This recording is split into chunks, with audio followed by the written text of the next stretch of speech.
for this Friday, but I'm driving here to share something with you that the Lord, I really felt into me today about the prophetic purposes. Now, this is not normally something I would do in like our Sunday video, in like a 5-minute Bible study, but I wanted to do it today because I didn't have time to pre-record what I was going to pre-record. And so I wanted to share with you just a little insight, couple little nuggets about the prophetic purpose of God. Now, one thing that's super interesting, right, is that especially when you look at good teaching like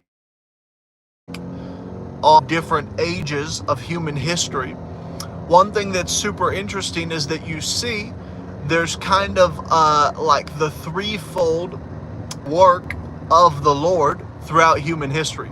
So you have three parts to the move of the Spirit. The first part is that you have the Father working. Now, obviously, the Father, the Son, and the Holy Ghost, and it corresponds to the Trinity. I should have said that from the beginning. It corresponds to the Trinity, right? So, obviously, the Father, the Son, and the Holy Ghost work together throughout human history. But you notice how there's a special focus on each one in the way that they visit the earth throughout the different ages. So what's interesting is, if you look at the first period of human history, everything leading up to Jesus, the main focus of God's presence was the presence of the Father on the Ark of the Covenant. That was the main way that God would facilitate his presence on the earth, was through the Ark of the Covenant, which held the presence and the glory of the Father. That was the first way. Then, obviously, when Jesus comes on the earth, God starts moving on the earth in a different way, and he moves on the earth through the Son. And so that's what you have in kind of the second period. But interestingly, the first period, which is the period of the Father dwelling and working on the earth, is significantly longer than the period that the Son's on the earth. Then, finally, what you have is you have the period where the Holy Ghost works on the earth, and that's obviously from Pentecost up through today.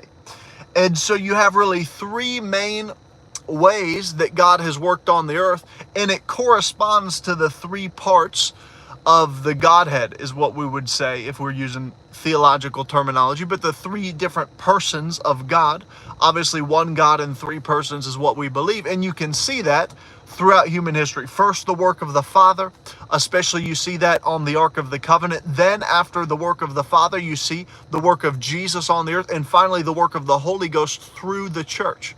Now, here's where it gets super interesting, because you can look and you can see how it goes a long period of time for the Father, a short period of time for the Son, and then a long period of time for the Holy Ghost. What's super interesting is that God had preordained this pattern from the very beginning. And let me show you how. Is that in the book of Genesis, you read, and there's a huge chunk of the book of Genesis, Genesis 12 through 25, that corresponds to the life of Abraham. A huge chunk.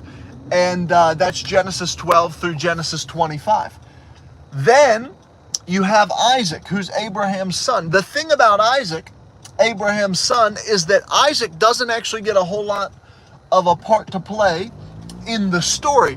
In fact, people really only know Isaac from the fact that Abraham was going to sacrifice him. But if you actually look at the portion of the book of Genesis that's dedicated to Isaac, it's very short. It's really only Genesis 26.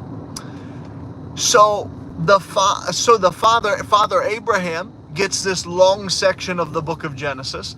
Then you have a short section for his son Isaac, and then you have a much longer section for Jacob.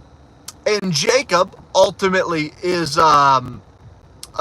ultimately then works. Hold on, let me just take care of this. That Jacob ultimately works throughout the rest of Genesis. You go like Genesis 27 to Genesis 36 is very Jacob heavy. But even in the stories of Joseph, Jacob's pretty prominent there as well, beyond Genesis 37 through Genesis 50. Anyway, here's what I think super interesting. So you have those three figures in the book of Genesis, and it's like the story of those three figures in the book of Genesis corresponds to the story of God working through with humanity on the earth all throughout time. And I was thinking about that today. It's super interesting. There's many more parallels I could get into. Obviously, Abraham, like the father, sacrifices his son. The sacrificed son being just like Jesus, which is Isaac. But you can even see the time spans of everything. It was all preordained by God. It was all lined up beforehand by God. And then